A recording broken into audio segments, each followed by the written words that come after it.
Hello everyone, I am so happy that you could join me again. Today I want to share with you another great make-ahead menu for a dinner party. I'm serving a creamy sweet potato soup for the first course, sumptuous and aromatic chicken marbella, plus a side dish of roasted broccoli florets for the main course, and a 1950s version of apple crisp for the grand finale. Since all of these dishes can be prepared well ahead of time, you can relax and enjoy a cocktail when your guests arrive. Let me put on my apron and then we can get busy in the kitchen.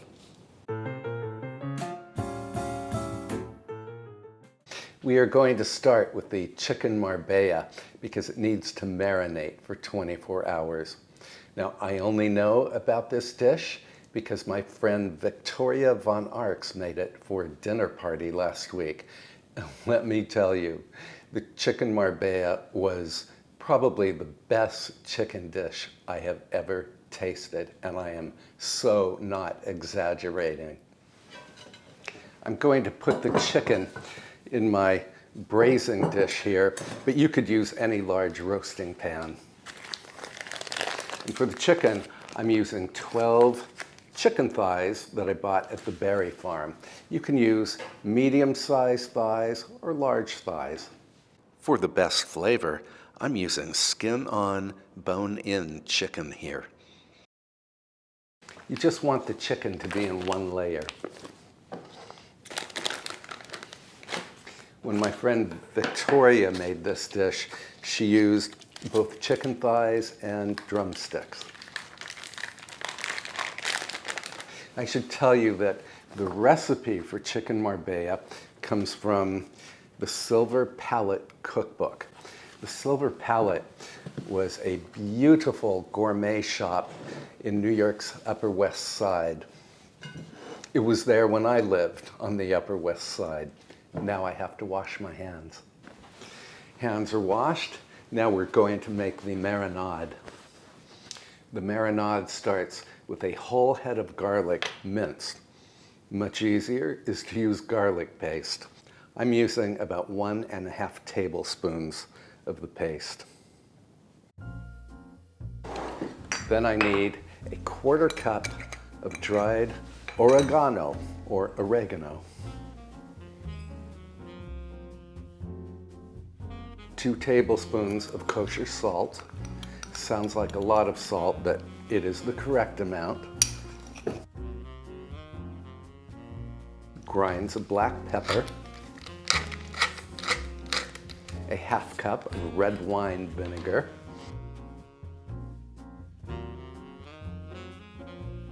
A 1/2 cup of olive oil. Anticipation. Give this a whisk. The Silver Palette cookbook calls for a 1/2 cup of Spanish olives. I'm going to use 12 of these jumbo-sized green olives. And then capers and all of their juice from a 3.5 ounce jar. And 1 cup of pitted prunes. Yes, prunes, which are nothing more than dried plums. And then pour this glorious mixture all over the chicken.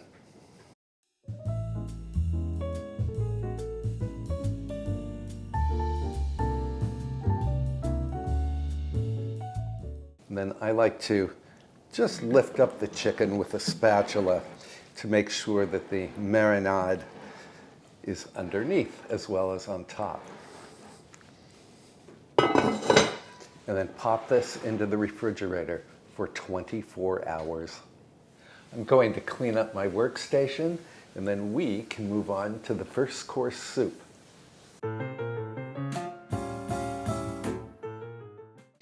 For the soup, we need 1 kilogram or 2 pounds of sweet potatoes, and I'm going to peel them. I love this Y peeler. Makes peeling so much easier. Now, when Victoria made this dinner, she served a curried butternut squash soup for the first course. But I have sweet potatoes on hand, so I'm making sweet potato soup. Roughly chop the sweet potatoes. We're going to set the sweet potatoes aside for a moment. Then we need 2 onions, just roughly chopped.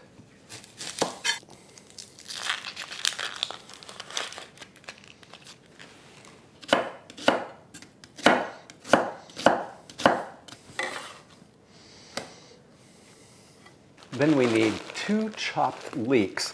Now, you and I harvested and cleaned and chopped and froze leeks in the last video. So I've got them right here, some of them right here. So I don't have to do any harvesting or chopping or cleaning. We also need 2 cloves of chopped garlic, but I'm going to take the easy route once again and just use my garlic paste.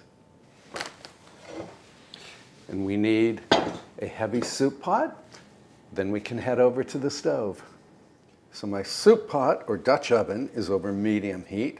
I'm going to add about 2 tablespoons of oil. This is avocado oil. I'm also adding 2 tablespoons of butter. Then add the onion and the leeks.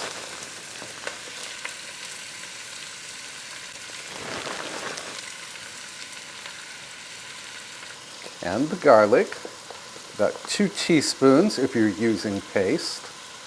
Give them a good stir. Cover the pot and let these vegetables sweat until they are tender. That's going to take about 5 minutes. Now add the sweet potatoes and a tablespoon of cumin or cumino. Stir. And then add 4 cups or 1 quart of chicken stock. Also add about 1½ teaspoons of salt. I'm using kosher salt here. And some grinds of black pepper.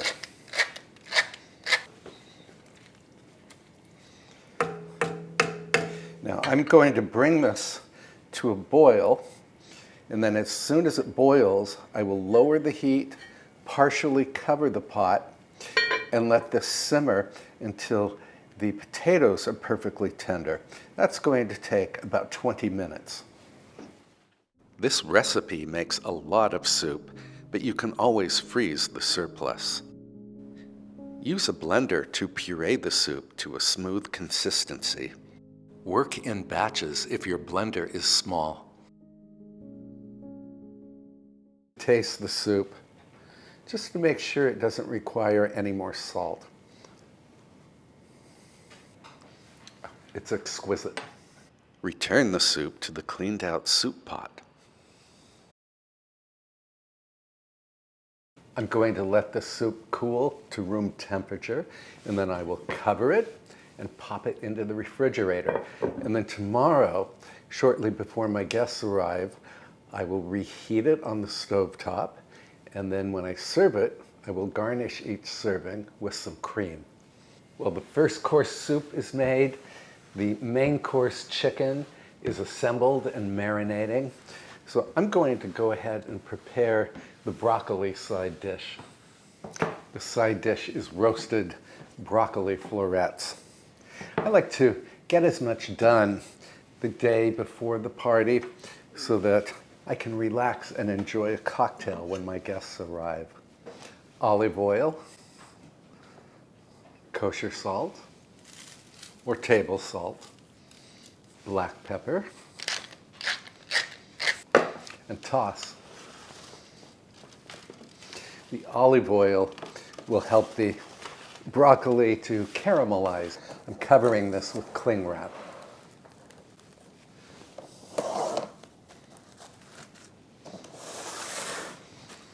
The broccoli is all ready for the refrigerator. Tomorrow we will roast it. For tomorrow's dessert, I'm going to serve a 1950s version of apple crisp. And the recipe comes from the Betty Crocker Picture Cookbook, which was published in, I think, 1949. The topping is very unusual from our modern crisp toppings because this one does not contain rolled oats, nor does it contain brown sugar.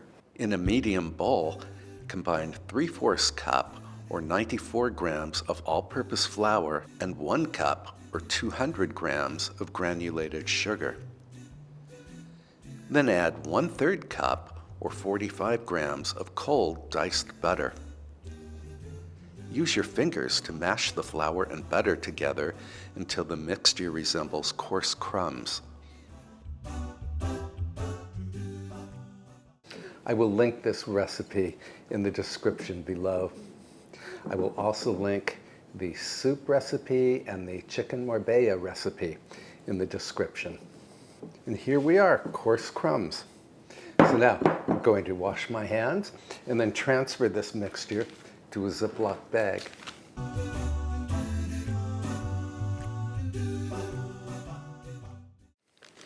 Well, that was easy to do.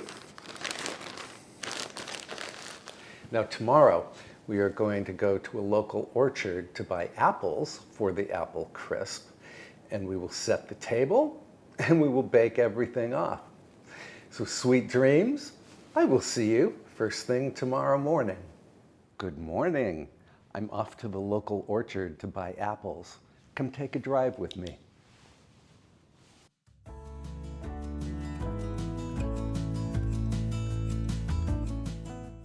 I like to support our local farmers.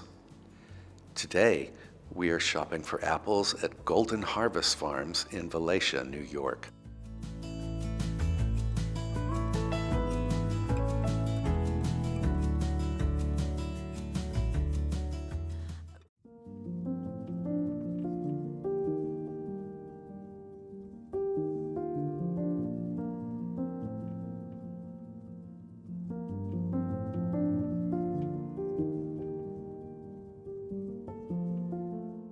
I am lucky to live in an area that is surrounded by apple orchards. The best baking apples are available right now in mid-autumn.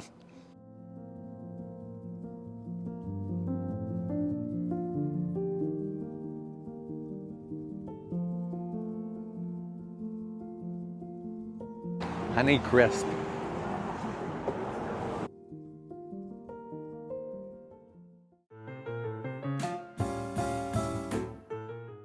We are home. We have our apples, a lot of apples, but I only need 4 of them for this 1950s apple crisp. I'm going to peel, core, and slice the apples on my little gadget here.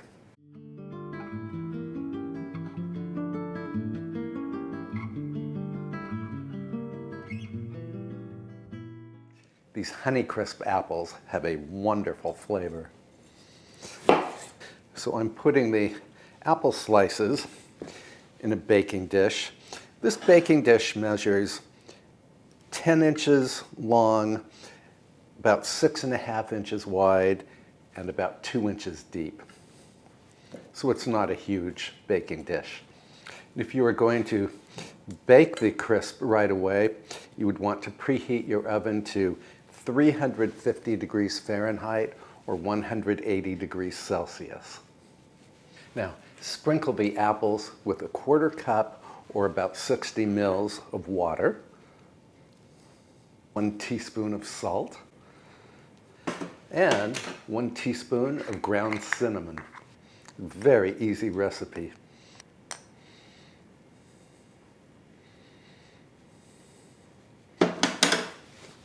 And give them a toss.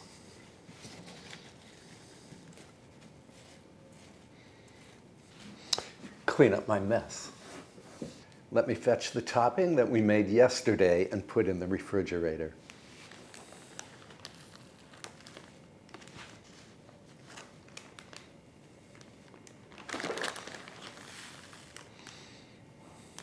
Let's make this easier.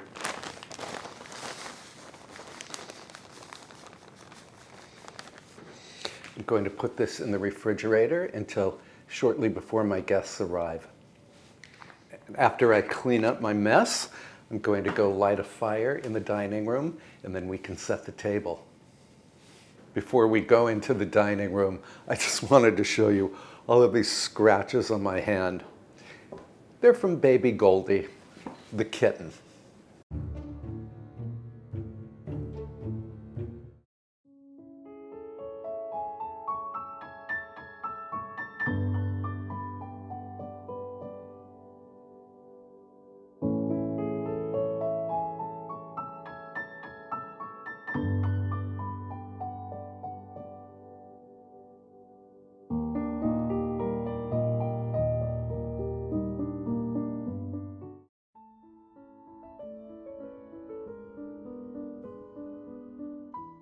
For today's tablescape, I am using a tan tablecloth and a white and tan table runner.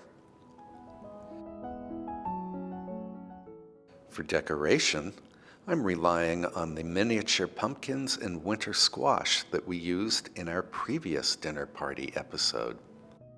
Winter squash is far less expensive than fresh cut flowers, and the squash lasts and lasts.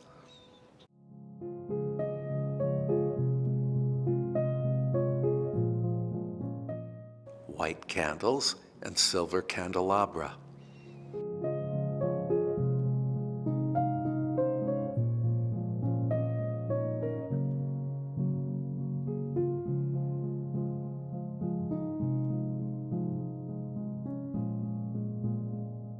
Autumn leaves from my yard complete the tablescape.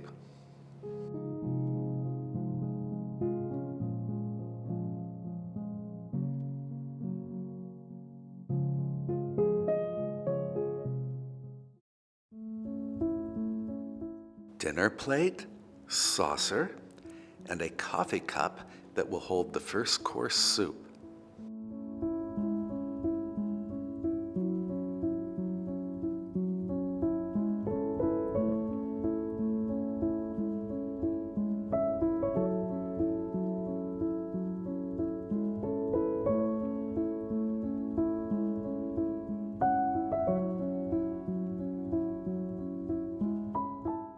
I love these blue and white napkins. I can link them in the description below if you are interested.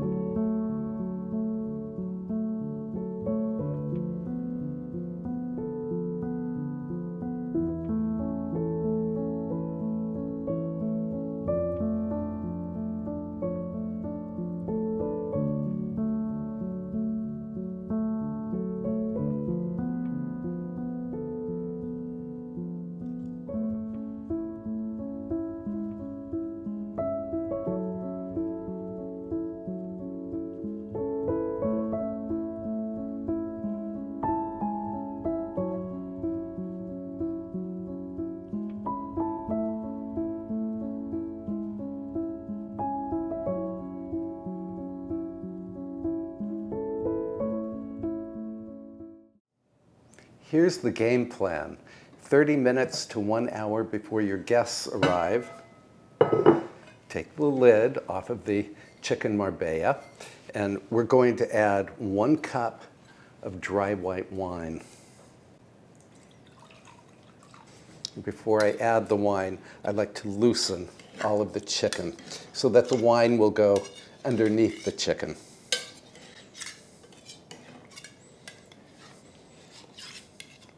It smells wonderful already. Add the wine at the edge of the pan, not directly over the chicken.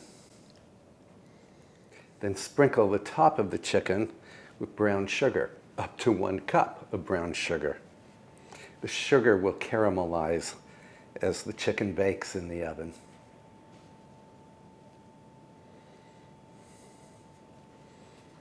Then pop the chicken into a 350 degree Fahrenheit or 180 degrees Celsius oven uncovered and set the timer for 1 hour.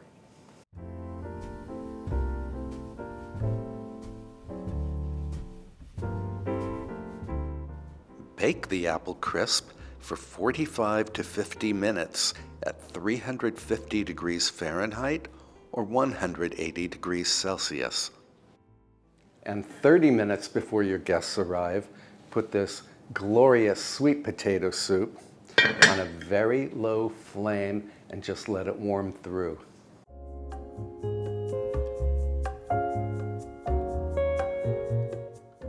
Now is a good time to cook up some rice that will serve as a bed for the chicken marbella.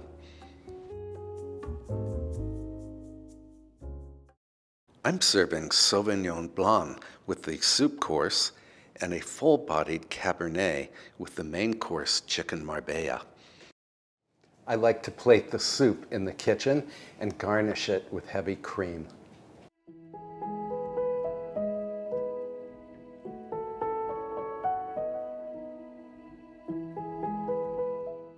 For further embellishment, I am adding a few grinds of black pepper to each serving.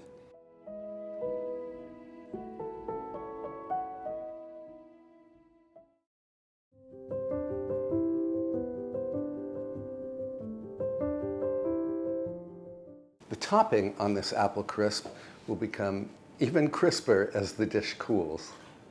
Roast the broccoli at 400 degrees Fahrenheit or 200 degrees Celsius for 20 minutes. Keep the broccoli warm in a low oven until you are ready to serve it.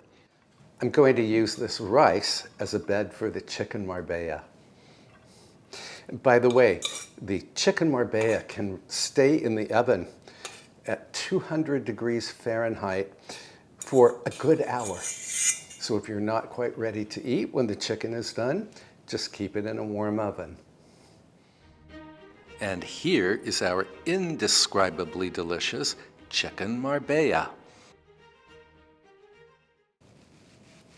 This smells so incredibly inviting.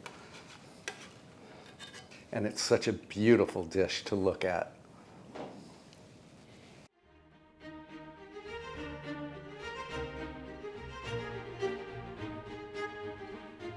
I like to garnish the chicken marbella with fresh, coarsely chopped parsley. Put the juices from the chicken marbella in a gravy boat and serve alongside the chicken. And here's the broccoli, which you can also keep warm in a 200 degree Fahrenheit oven. 200 degrees Fahrenheit is 90 degrees Celsius.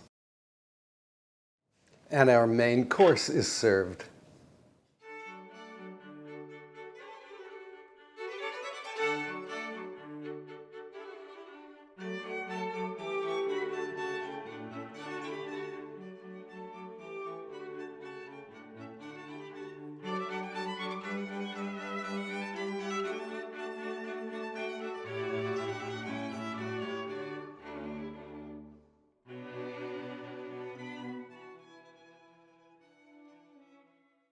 I like to serve red wine with the chicken marbella, although white would work just as well.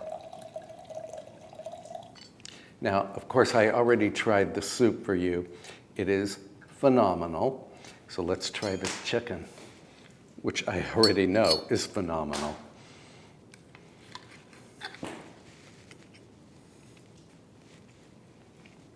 I give this chicken marbella a 10 out of 10.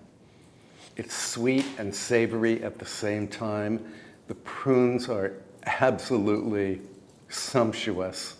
And well, I don't know what else to say about this dish, but definitely a 10 out of 10. I hope you will give it a try someday. I am serving the apple crisp in dessert goblets along with a small scoop of vanilla ice cream. Now for the grand finale, the 1950s apple crisp. I didn't know if I wanted a fork or a spoon, and that's why I set both at table. This is the homemade ice cream that you and I made together several months ago.